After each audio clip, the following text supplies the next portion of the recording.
동산 문 밖에서 시작된 인류의 역사는 두 길로 나뉘어지기 시작했습니다.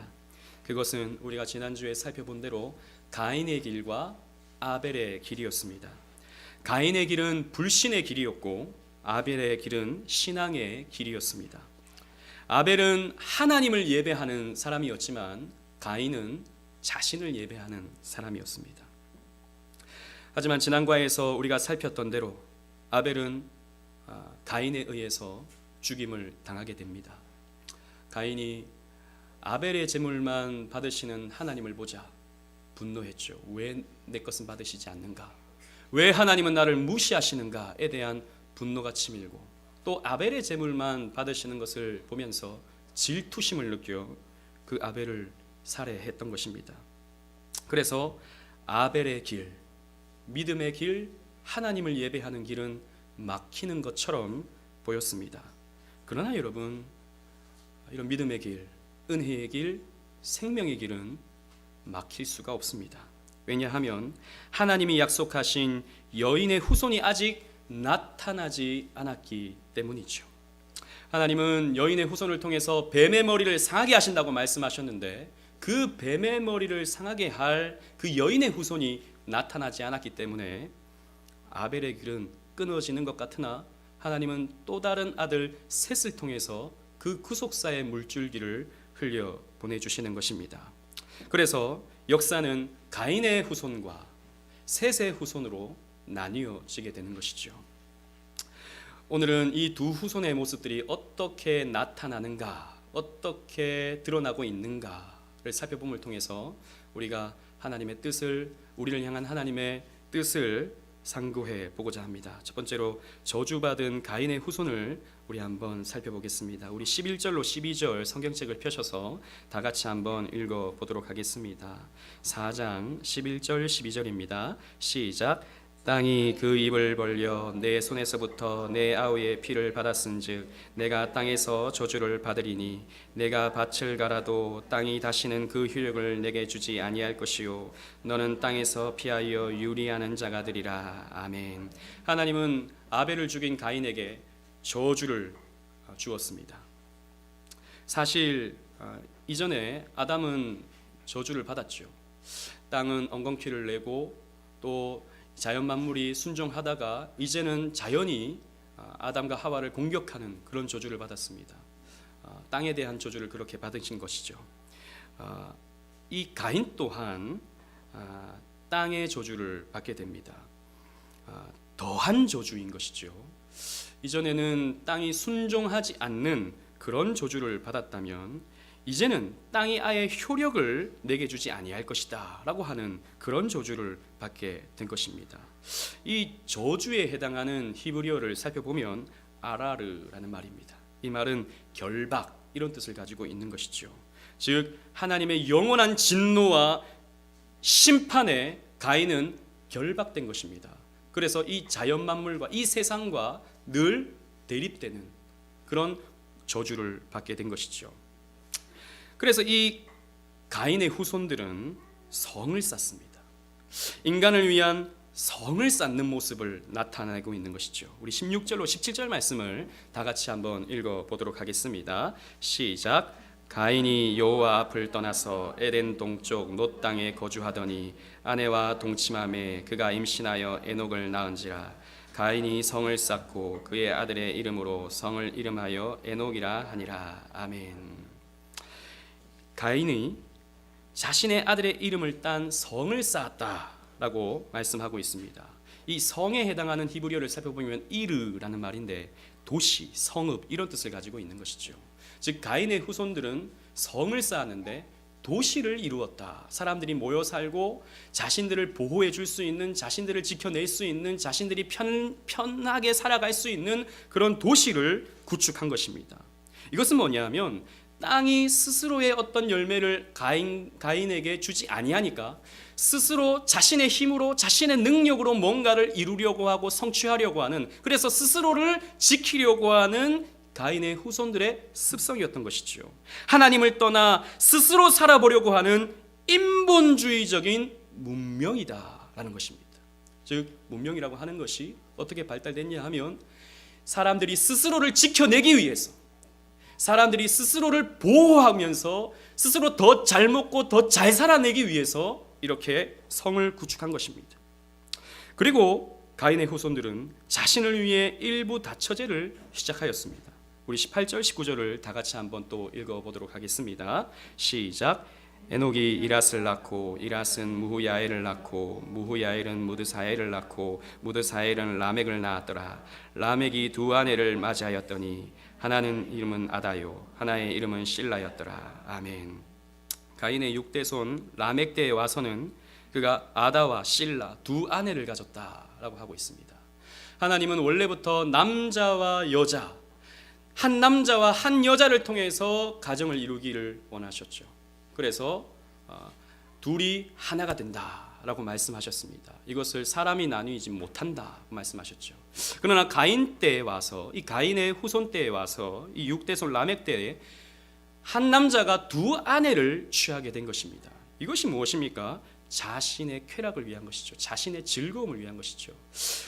그때 당시만 해도 또 자식을 낳는다는 것은 인간에게 있어서 노동력을 주는 아주 중요한 것이기 때문에 가능하면 자식을 많이 낳으려고 했죠. 그래서 한 여자로 만족하지 못하는 것입니다.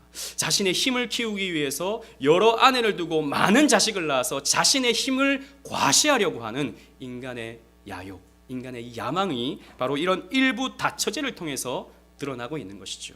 자신의 힘으로 하나님이 만드신 법칙을 깨어버리고 자신들의 꾀와 자신들의 계산으로 자신들의 힘을 키워가려고 하는 인간의 모습이 가인의 후손 속에서 나타나고 있는 것입니다. 그리고 자신의 배부름을 위해서 물질주의 경제를 시작합니다. 20절 말씀을 또 다 같이 한번 읽어보도록 하겠습니다. 시작. 아다는 야발을 낳았으니 그는 장막에 거주하며 가축을 치는 자의 조상이 되었고. 아멘. 이 라멕이 첫째 아내 아다에게서 낳은 첫 번째 아들 야발은 육축 치는 자의 조상이 되었다라고 하고 있습니다. 즉 유목민의 조상이 되었다라는 것이죠. 즉 이런 짐승들을 잘 키워서 번식하게 하고 많은 것을 소유하게 하려고 하는 인간의 모습이 여기에서 나오는 것입니다. 왜 많은 것을 가지려고 하죠? 왜 사람들은 더 많은 것을 가지려고 하죠? 한 마리면 되는데 왜 수십 마리, 수백 마리를 가지려고 하죠? 앞으로 어떻게 될지 모르는 것입니다. 앞으로 어떻게 될지 모르니까 가능하면 더 많은 것을 가져서 후일의 어떤 문제를 극복하려고 하는 것이죠. 인간의 본성적인 지혜입니다. 그러나 인간은 욕심이 끝도 없죠. 더 많은 것을 가지고 더 많은 것을 취하려고 하고 더 많은 것을 먹으려고 하고 더 많은 것을 가지려고 합니다. 그래서 다른 사람들에게 또 과시하기를 원하죠. 나 이만큼 가졌다. 나 이만큼 배부르다. 나 이만큼 누린다 라고 하는 것을 경제 활동을 통해서 이루어가는 것입니다. 이것이 바로 물질주의를 상징하는 것이죠. 그리고 자신을 위해 문화와 예술을 시작하기도 합니다. 우리 21절 말씀을 다 같이 한번 읽어보도록 하겠습니다. 시작. 그의 아우의 이름은 유발이니 그는 수금과 퉁소를 잡는 모든 자의 조상이 되었으며. 라멕의 둘째 아들 유발은 수금과 퉁소를 잡는 자의 조상이 되었다라는 것입니다. 즉 음악 문화가 시작된 것이죠. 하나님을 떠난 자들은 그 마음의 허망함을, 그 마음의 외로움을, 그 마음의 공허함을 지우고자 음악으로 자신의 감정을 채웁니다. 음악이라고 하는 것은 사람을 즐겁게 하고 사람에게 감동을 주는 산물 아니겠습니까? 사람을 높이고 사람을 위로하고 사람을 찬양하고 이런 것이 바로 음악의 대부분인 것이죠. 이것이 사실 예술의 시작이었던 것입니다. 그래서 고대 이런 예술들, 특히 르네상스에서 고전을 다시 회복한다고 해서 만들었던 그런 조각상들, 음악들 이런 것들을 보시면 인간에 대한 휴머니즘이 담겨져 있죠. 인간의 아름다움. 그래서 온갖 조각상들이 인간의 벗은 몸을 드러내고 인간은 이렇게 아름답다, 인간은 이렇게 위대하다, 인간은 이렇게 멋있다 라고 하는 것을 자랑하는 것이죠. 사실 이런 예술의 시작은 인간의 위대성 이런 것들을 강조하면서 인간 스스로의 그 공허함을 이런 예술로서 극복하려고 하고 치유하려고 하는 그런 모습인 것이죠. 그런데 우리 조금 이따 살펴보겠지만 창세기 4장 23절 24절에 보면 가인의 후손들이 노래를 지어 부르는데 어떤 노래를 지어 부르냐 하면 사람을 죽인 것을 자랑하듯이 노래를 지어 부릅니다. 그것을 우리는 칼의 노래라고 말하는데 내가 사람을 죽였다라고 하는 것을 자랑하는 것이죠. 그럼을 통해서 자신의 힘과 어떤 자신의 위대성을 강조하는 것입니다. 여러분, 제가 음악 자체를 부정하는 것은 아니지만 오늘날의 대부분의 대중음악도 마찬가지 아니겠습니까? 많은 아이돌들이 군무를 하고 음악을 들려주면 젊은 친구들이 뒤집어지죠. 눈물을 흘립니다.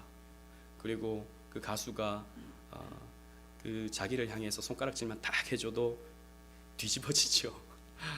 그게 무슨 상황입니까? 그 시간만큼은 그 아이돌을 예배하는 것이죠. 그 아이돌을 찬양하는 것입니다. 요즘 제가 아는 가수가 잘 없기 때문에 제일 유명한 게 BTS니까 BTS 이렇게 안 하죠. BTS 이렇게 하죠. 저는 그런 가끔씩 뉴스에서 BTS가 어떤 공연을 한다고 뉴스에 나오면 그 눈물을 흘리면서 그 야광봉을 들고 이렇게 연호하는 그 친구들을 보면 저 친구들은 BTS를 예배하고 있구나. 저 친구들은 저렇게 BTS를 찬양하고 있구나. 이런 생각이 듭니다. 대중문화라고 하는 것이 여러분 그런 것입니다. 사람을 높이고 사랑을 찬양하죠. 그래서 자신의 마음속에 있는 공허함을 그것으로 대체하고 채우는 것입니다.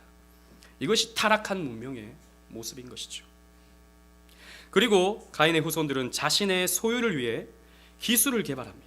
우리 22절 말씀을 또 읽어보도록 하겠습니다. 22절 시작. 실라는 두발 가인을 낳았으니 그는 구리와 쇠로 여러 가지 기구를 만드는 자요 두발 가인의 누이는 나마였더라. 아멘. 람에게 둘째 아내 실라에게서 낳은 아들 두발 가인은 동철로 날카로운 기계를 만드는 자가 되었다라고 하고 있습니다. 이것은 기계 공업의 시초였던 것이죠. 그 기계는 생산을 더욱더 많이 하게 하고 또 자신의 삶을 더 편하게 만들어주는 그런 기계였습니다. 여러분, 오늘날도 이런 기계들이 계속해서 만들어지고 있는 이유가 무엇입니까? 더 많은 것을 생산하려고 하는, 더 많은 것을 가지려고 하는, 그리고 내가 더 편해지려고 하는 그런 차원에서 계속해서 새로운 기술들이 개발되고 있죠. 이제 앞으로 5G 시대가 온다고 합니다. 저는 지금 휴대폰도 너무 빨라서 감당이 안 되는데 이 휴대폰도 기능도 제가 생각할 때는 50%도 못 쓰고 있는데 새로운 기능들이 이제 계속해서 또 만들어지고 있는 것이죠. 이제 조금 있으면 휴대폰으로 홀로그램을 만들어내서 마치 내 앞에 내 친구가 있는 것처럼 이제 된다고 해요. 이렇게 딱 비추면 여기 친구가 딱 생기는 거예요. 그 친구랑 대화를 하고 그 친구랑 악수 비슷하게도 할 수 있는 그런 시대가 온다고 합니다. 근데 저는 그렇게 생각해요. 그게 왜 필요합니까? 그게 왜 필요하죠? 예전에 3D TV가 한창 나왔죠. 3D TV. 그래서 안경을 딱 끼고 보면 막 그게 입체적으로 보여가지고 더 실감이 난다고 했는데, 근데 지금은 또 그게 다 묻혔죠. 근데 그때 당시 저는 그런 생각했습니다. 지금 TV도 너무 선명해가지고 감당이 안 되는데 그 3D TV가 왜 필요한가? 사실 그렇게 만들어지는 이유는 계속해서 사람들의 구매 욕을 자극시켜서 내가 이런 3D TV를 샀다, 내가 이런 5G가 되는 스마트폰을 사고 스마트 기계를 샀다라고 하는 것으로 만족하게 하고 사람들로 하여금 자랑하게 하려고 하는 그런 동기에서부터 시작된 것이죠. 그런 기술들이 사람의 편의를 오늘날은 뛰어넘습니다. 이제는 청소기도 로봇 청소기가 생겨가지고 집안 곳곳을 지금 혼자 돌아다니면서 청소를 하잖아요. 저희 집에는 없지만 지금 그런 것도 많이 팔린다고 그러더라고요. 이만큼 편한 시대가 되었습니다. 이제 사람들이 할 일이 없어지는 시대가 되는 것이죠. 더 많은 것을 가지고자 하는 인간의 욕망으로부터 시작되는 것입니다. 그러나 여러분, 이 기계라고 하는 것은 한편으로는 사람을 죽이는 기계입니다. 이런 과학 문명이 더 발전하면 발전할수록 사람들이 설 자리는 없어지게 되는 것이죠. 이제 조금 있으면 로봇 시대가 되어서 사람이 하는 일들은 다 로봇들이 대신하게 되죠. 이제는 저런 패스트푸드점에 가도 직접 사람에게 계산을 하지 않습니다. 대부분 기계에게 요청을 해서 쿠폰을 누르면 그 쿠폰으로 그냥 때가 되면 음식이 나오고 그걸로 먹죠. 이제는 사람이 할 일을 기계가 대신하는 시대가 되는 것입니다. 사람의 밥줄을 기계가 끊어버리는 것이죠. 여기도 보시면 좀 이따 살펴보겠지만 이 칼의 노래를 보시면 이 기계 문명이 무슨 일을 하냐면 사람을 죽이는 무기를 만들더라는 것입니다. 사람을 죽이는 칼을 만들더라는 것입니다. 더 사람을 잘 죽일 수 있는 날카로운 칼을 만들어서 사람을 죽이더라는 것이죠. 기계라고 하는 것이 양면성을 가지기 때문에 사람에게 편리함을 주지만 한편으로는 사람을 죽이는 것이죠. 보십시다. 자신을 위해서 사람을 죽이는 사람들의 모습이 나옵니다. 이 가인의 후손들이 그러하다는 것이죠. 23절 말씀을 다 같이 읽어보겠습니다. 시작. 라멕이 아내들에게 이르되 아다와 실라여 내 목소리를 들으라. 라멕의 아내들이여 내 말을 들으라. 나의 성초로 말미암아 내가 사람을 죽였고 나의 상함으로 말미암아 소년을 죽였도다. 이 라멕이 아들들에게 자랑을 합니다. 어떤 자랑을 합니까? 내가 사람을 죽였다 라고 자랑을 합니다. 어떤 다툼을 벌이다가 상처를 받게 되자 내가 그 사람을 죽였다는 것이죠. 저 사람이 나에게 먼저 공격을 했다는 것입니다. 저 사람이 나에게 아픔을 줬다는 것입니다. 그러니 내가 저 사람을 죽였다라고 자랑하면서 노래를 부르고 있습니다. 나에게 상함을 주는 사람이 어떤 사람이든지, 그것이 아이든 어른이든 할아버지든, 그것이 어린 소년이라 할지라도 내가 죽였다라고 이 라멕은 떵떵거리며 그것을 자랑하며 노래를 부르고 있는 것입니다. 나에게 피해를 주는 사람이든 말로든 행동으로든 나에게 피해를 줬다면 가차없이 죽여버리는 것이 가인의 후손들의 모습이죠. 여러분, 이것이 인간 세상의 법칙입니다. 그 어떤 것이라도 자신을 공격하는 사람을 말로 죽여버리죠. 그래서 우리 사람들이 가장 많이 하는 말, 관계 속에서 특히 어린 친구들이 가장 많이 하는 말이 무슨 말입니까? 죽을래. 이 말하니까 죽을래. 너 한번 죽어볼래? 너 나 기분 나쁘게 했어? 너 나에게 상처 줬어? 죽어볼래? 이렇게 말하는 것이죠. 이 말이요, 우리는 별로 겁나지도 않아요. 하도 많이 써가지고. 얼마 전에 뉴스 기사를 보니까 요즘 가장 문제가 되는 것 중에 하나가 데이트 폭력이라고 하지 않습니까? 어느 여자가 남자에게 이별을 고했다는 것이죠. 더 이상은 당신과 만나지 못한다. 이제 그만 헤어지자라고 하니까 거기에 앙심을 품고 차로 그 여자를 받아버렸다는 것이죠. 얼마나 죽이고 싶어 했으면 그 여자가 이제 헤어지자는 말을 하고 이제 거리를 걷고 있는데 그 이제 사람들이 걷는 도보로 걷고 있는데 차를 도보로 올려가지고 상점 안으로까지 여자를 들이받아서 죽이려고 한 그런 뉴스를 제가 보고 기겁을 했습니다. 아니, 아무리 그래도 남녀 간에서 아무리 상처를 주고 헤어진다 하더라도 저럴 수가 있나. 하지만 여러분, 인간의 본성이 그렇습니다. 인간의 본성. 나에게 상처를 줬어? 네가 나에게 손해를 줬어? 네가 아이든 어른이든 남자든 여자든 난 상관없어.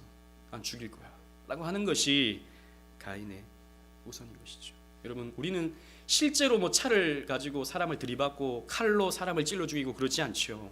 그러나 여러분, 곰곰이 생각해 보십시다. 이 시대의 사람들을 생각해 보십시다. 절대 사람들은 손해보려고 하지 않죠. 이 시대의 사람들은 더욱 그러한 것 같습니다. 조금이라도 자신에게 손해가 되면은 얼굴을 붉히고 불쾌함을 드러내고 분노를 표출하죠. 예전에는 이렇게 사람들이 모여 있는 장소에서 비집고 들어갈 때 혹시 이렇게 조금이라도 좀 사람과 부딪히게 되면은 그냥 서로 그냥 인사하고 죄송합니다 하고 갈 수 있는데, 요즘에는 죄송합니다 인사하면 탁 째려봐요. 탁 째려보고 기분 나쁘고 당신 때문에 내가 지금 열받았고 이런 혐오스러운 표정을 딱 짓는 모습들이 있죠. 그냥 이해할 수도 있고 그냥 넘어갈 수도 있는데 요만큼의 손해도 보기 싫다. 요만큼의 상처도 받기 싫다. 당신이라고 하는 당신 모르는 사람을 통해서 내가 요만큼의 어떤 문제도 나는 갖기 싫다라고 하는 것이 오늘날 사람들의 모습인 것입니다. 그런데 여러분, 잘 보십시오. 가인의 후손들의 모습을 보면 이게 과연 저주인가? 싶기도 합니다.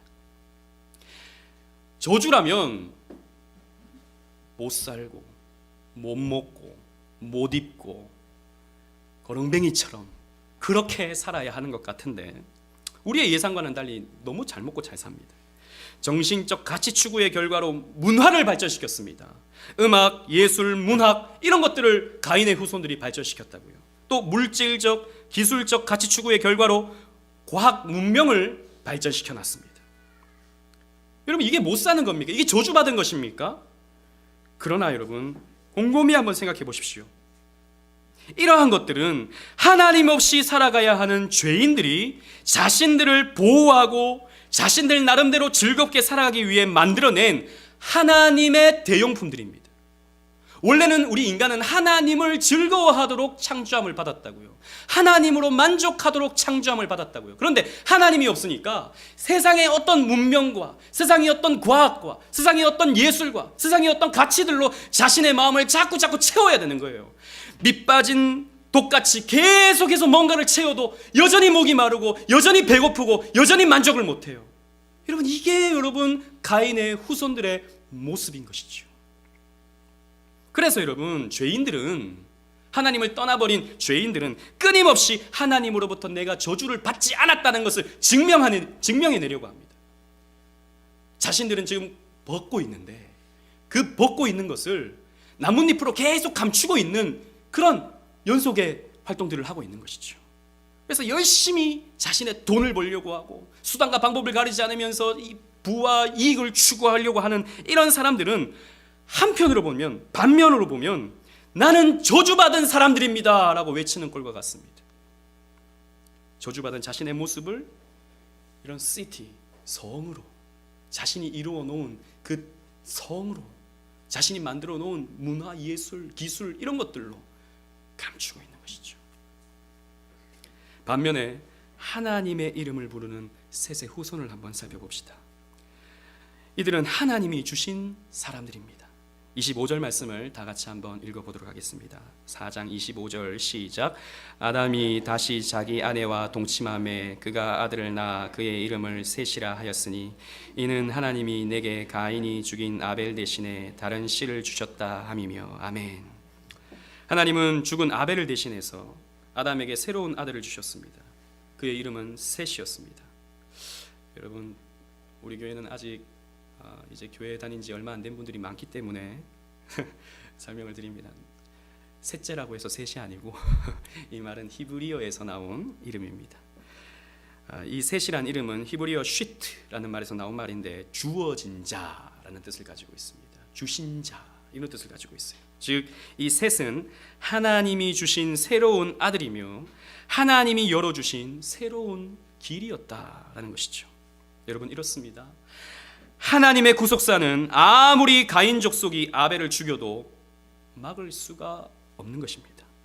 하나님은 셋을 통해서 구속사의 수레바퀴를 여전히 돌리시고 계시는 것이죠. 여러분 성경을 보십시다. 바로가 히브리 아들들을 다 죽인다 하여도 하나님은 갈대 상자를 예비하셔서 모세를 통해 구속사를 펼쳐가십니다.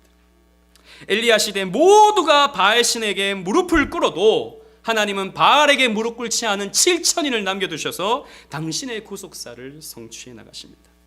로마 시대에 수많은 믿음의 사람들이 콜로세움에 집어넣고 굶주린 사자에 의해 찢어 죽이고 불에 태워 죽이고 끓는 가마 속에 던져 죽이고 이러한 핍박을 했다 하더라도 하나님은 지하굴에 숨어 카타콤에서 믿음을 지키는 자들을 남겨두셔서 당신의 구속사를 이루어 가셨습니다. 여러분 오늘날도 마찬가지입니다.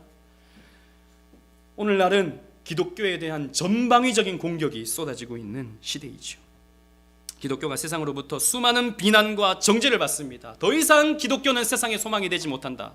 예전에는 교회가 세상을 걱정했지만 오늘날에는 세상이 교회를 걱정하는 시대다. 온갖 시사 프로그램들을 보면 목사님들의 타락과 교회의 분열들이 단골 메뉴로 나오고 있습니다.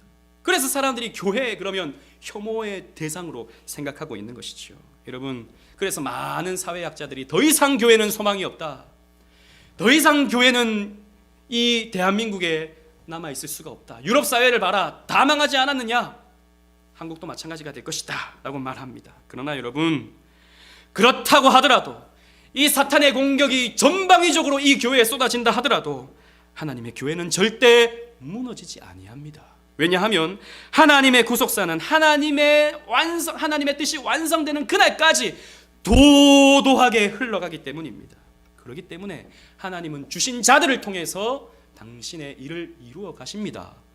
이 셋의 후손들은 하나님이 주신 자들입니다. 하나님이 주시기 때문에 하나님이 책임져 주시고 하나님이 인도해 주시고 하나님이 결국 열매 맺도록 인도해 주시는 것이죠. 이 셋의 후손들은 어떻습니까? 하나님을 예배하는 사람들이었습니다. 26절 말씀을 또 한번 다 같이 읽어보겠습니다. 시작. 셋도 아들을 낳고 그의 이름을 에노스라 하였으며 그때 사람들이 비로소 여호와의 이름을 불렀더라. 아멘. 셋도 이후에 아들들을 낳았습니다. 그의 이름을 에노스라고 이름을 지었습니다. 이 에노스라는 이름의 뜻은 약한 사람, 죽음, 이런 뜻을 가지고 있습니다. 여러분, 놀랍게도 하나님의 사람들의 이름들은 다 이런 것 같습니다. 아담, 흙, 먼지. 그리고 아벨, nothing, vanity, 아무것도 아닌 자. 그리고 에노스, 약한 사람. 이런 뜻을 가지고 있는 것이죠. 가인의 후예들이 자신들의 힘을 자랑하는 모습과는 완전 대조적인 그런 이름들입니다. 약한 사람. 여러분, 하나님의 사람들은 약한 사람들입니다.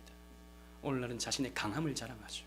그러나 여러분, 그것은 가인의 후손들이 하는 것입니다. 우리는 약함을 자랑하는 사람들입니다. 내가 약하기 때문에 하나님을 의지하는 거예요. 내가 약하기 때문에 하나님의 은혜로만 살아갈 수 있습니다. 내가 약하기 때문에 하나님의 기도가 필요한 거예요. 여호와의 이름을 불렀다라는 말은 하나님께 감사하고 하나님께 기도하고 하나님께 찬송하는 예배적 행위의 성경적 관용 표현입니다. 그래서 성경에서 여호와의 이름을 불렀더라라고 하는 말은 하나님께 예배했다라고 하는 그런 뜻인 것이죠. 가인의 후손들이 땅의 것을 추구하고 있을 때 셋의 후손들은 하늘을 바라봤던 것이죠. 하늘의 것을 추구하고 있었던 것입니다. 여러분, 저와 여러분들은 셋의 후손입니다. 우리는 얼마든지 이 시간에 돈을 벌 수 있고 또 쉴 수 있고 자기 개발을 할 수 있는 사람들이죠. 세상 사람들은 다 그렇게 하니까. 그러나 우리가 이 시간에 세상에 있지 아니하고 이 자리에 앉아 있는 이유가 무엇입니까? 여호와의 이름을 부르기 위함입니다. 우리는 여호와의 이름을 부르기 위해서 시간을 포기하고 내 쉴 수 있는 것을 포기하고 내가 할 수 있는 생산적인 활동을 포기하고 이 자리에 앉아 있는 것이죠. 우리는 셋의 후손으로서 여호와의 이름을 부르는 자들이다라는 것입니다. 그리고 셋의 후손들은 하나님께 쓰임받는 사람들이었다라는 것입니다. 우리 성경을 좀 넘겨서 창세기 5장 24절 말씀을 읽어보도록 하겠습니다. 셋의 후손 가운데서는 에녹이 있었습니다. 창세기 5장 24절 시작. 에녹이 하나님과 동행하더니 하나님이 그를 데려가심으로 세상에 있지 아니하였더라. 아멘. 이 셋의 후손 중에 에녹이 나오는데 에녹은 300년 동안 하나님과 동행했습니다. 에녹은 하나님께 기쁨이 되었으며 하나님과 동행했기 때문에 하나님은 그를 죽음을 겪지 않게 하고 하늘로 데려 올라가셨습니다. 하나님은 이 에녹을 통해 믿는 자들에게 천국이 있다, 그리고 영생이 있다라고 하는 것을 가르쳐 주셨던 것이죠. 여러분, 에녹이 살 동안에도 아담은 살았습니다. 왜냐하면 아담은 900살 넘게 살았으니까. 가인도 그때까지 살았고 이 셋도 그때까지 살았습니다. 에녹도 그 시대에 살면서 하나님께 부름을 받은 것을 보면서 그 시대의 사람들에게 야, 에녹이 저렇게 하늘로 올라가는 것을 보니까 천국이 있구나, 이 세상의 산만이 다가 아니구나, 우리도 저렇게 올라가겠구나 라고 하는 소망을 갖는 일에 에녹이 쓰임을 받은 거예요. 하나님의 사람들은 그렇게 쓰임을 받는 것입니다. 저와 여러분들이 이 시간에 세상 속에 있지 아니하고 주일에 이 자리에 앉아 있는 것은 세상 사람들에게 저렇게 주일날 그 사람들의 입장에서는 멍청하게도 어리석게도 보이지 않는 하나님을 위해서 기도하는, 예배하는 저 사람들이 있구나 라고 보게 되는 거예요. 그래서 우리가 이 예배하는 이 순간은 세상으로부터 심판을 선포하는 시간입니다. 우리는 예배하는데 너희들은 예배하지 않는구나, 우리는 저 천국을 준비하는데 너희들은 천국을 준비하지 않는구나 라고 하는 심판을 선언하는 시간이에요. 에녹이 그러한 쓰임을 받은 것이죠. 저와 여러분들도 그렇습니다. 또 이후에 이 셋의 후손 가운데 노아가 나옵니다. 우리 창세기 5장 32절도 함께 다 같이 한번 읽어보도록 하겠습니다. 시작. 노아는 500세 된 후에 셈과 함과 야벳을 낳았더라. 아멘. 우리가 이후에 또 살펴보겠지만 노아를 통해서 하나님의 구원 의지, 우리를 구원하시는 하나님을 하나님 스스로 계시하시는 것이죠. 이렇게 셋의 후손들은 하나님께 쓰임받는 사람들이었다라는 것입니다. 그리고 셋의 후손들은 그리스도가 오시는 길을 여는 사람들이었습니다. 누가복음 3장 38절 말씀 주보에 있습니다. 다 같이 한번 읽어보도록 하겠습니다. 누가복음 3장 38절 주보에 있는 말씀 시작. 그 위는 에노스요 그 위는 셋이요 그 위는 아담이요 그 위는 하나님이시라. 이 누가복음 3장은 예수님의 족보를 담고 있는데 예수님 위로 그러니까 예수님부터 시작해서 요셉 그 위로 쭉 올라가는 예수님의 족보를 담고 있죠. 그러다가 이제 38절에 그 위는 에노스 그 위는 셋이고 그 위는 아담 그 위는 하나님이라고 이렇게 밝히고 있습니다. 즉 예수님의 족보를 거스리고 올라가면 셋과 아담과 하나님까지 올라가는 것이죠. 즉 셋의 후손은 예수님이 오시는 길을 예비한 그런 사람들이었습니다. 이 셋의 후손이 여자의 후손이었던 것이죠. 궁극적 후손이 바로 예수 그리스도시고, 여러분 우리도 마찬가지입니다. 우리는 예수님이 오시는 길을 예비하는 사람들입니다. 아니 예수님은 이미 오셨는데요. 아니요, 예수님은 다시 오신다고 말씀하셨잖아요. 예수님은 이 땅에 다시 오시는데 우리는 예수님이 다시 오시는 길을 예비하는 사람들입니다. 그래서 예수님이 오시는 것을 준비하고 예수님이 오신다는 것을 전하면서 살아가는 사람들이 저와 여러분들인 것이죠. 여러분 보십시다. 셋의 후손들에게는 문명, 문화, 예술, 과학에 대한 그 어떤 말이 나오지 않습니다. 셋의 후손들은 이렇게 잘 살더라, 셋의 후손들은 하나님을 믿었더니 이런 축복을 받았더라 라고 하는 말씀이 한 구절도 나오지 않습니다. 그들이 얼마나 잘 살았는지 성경은 보여주지 않는 것이죠. 그저 하나님과의 관계만 설명하고 있습니다. 여러분 이것이 바로 하나님 백성들의 모습입니다. 하나님은 우리에게 꼭 필요한 것이라면 우리에게 부요함을 주실 것입니다. 그러나 우리에게 필요하지 않는 것이라면 우리에게 가난함도 허락하실 것입니다. 하나님은 그것이 우리에게 필요한 만큼 주시는 것이지, 우리가 하나님을 믿었기 때문에 우리가 세상 사람들보다 더 잘 먹고 더 잘 사는 것이 아니다라고 하는 것을 이 본문을 통해서 보여주고 있는 것입니다. 그리스도인들에게는 잘 먹고 잘 사는 것이 그다지 중요한 문제가 아니기 때문이죠. 바울을 보십시오. 빌립보서 4장 12절 13절 말씀입니다. 다 같이 한번 주보에 있는 말씀을 보시면서 읽어보도록 하겠습니다. 시작. 나는 비천에 처할 줄도 알고 풍부에 처할 줄도 알아. 모든 일 곧 배부름과 배고픔과 풍부와 궁핍에도 처할 줄 아는 일체의 비결을 배웠노라. 내게 능력 주시는 자 안에서 내가 모든 것을 할 수 있느니라. 우리가 너무나도 잘 아는 말씀이죠. 그러나 이 바울의 고백은 어떤 고백입니까? 나는 지금 감옥에 갇혀 있는 거예요. 지금 사도 바울은 감옥에 갇혀 있는 상황 속에서 나는 비천에 처할 줄도 알고 풍부에 처할 줄도 알지만 그게 내게 중요한 것이 아니다. 나는 언제나 감사할 수 있는 능력이 있다. 왜? 하나님이 내게 능력 주시기 때문에 나는 언제나 감사하고 언제나 기뻐할 수 있고, 세상 사람들이 잘 먹고 잘 살든 부유하든 가난하든 나는 그게 중요한 것이 아니다. 내 삶 속에 하나님이 있다는 것이 중요하다라고 하는 것을 사도 바울은 고백했던 것이죠. 사도 바울은 내게 능력 주시는 자가 중요했던 것입니다. 여러분 셋의 후손들은 그게 중요합니다. 내가 지금 10년 동안 예수를 믿었는데 왜 나에게 하나님께서 축복 안 주시고 왜 이런 궁상맞는 이런 어렵고 힘든 삶만 허락하시는가? 하나님이 필요하다면 주실 거고 여러분들이 필요하지 않으면 안 주신다니까요. 여러분들이 필요한 것은 예수입니다. 여러분들에게 필요한 건 성경이고 하나님의 은혜입니다. 우리에게 필요한 건 그것이라고요. 사랑하는 오직은혜 교회 성도 여러분, 가인의 후손을 보십시오. 그들은 잘 먹고 잘 살았습니다. 하나님 없이도 나름 즐기면서 넉넉하게 살아가는 사람입니다.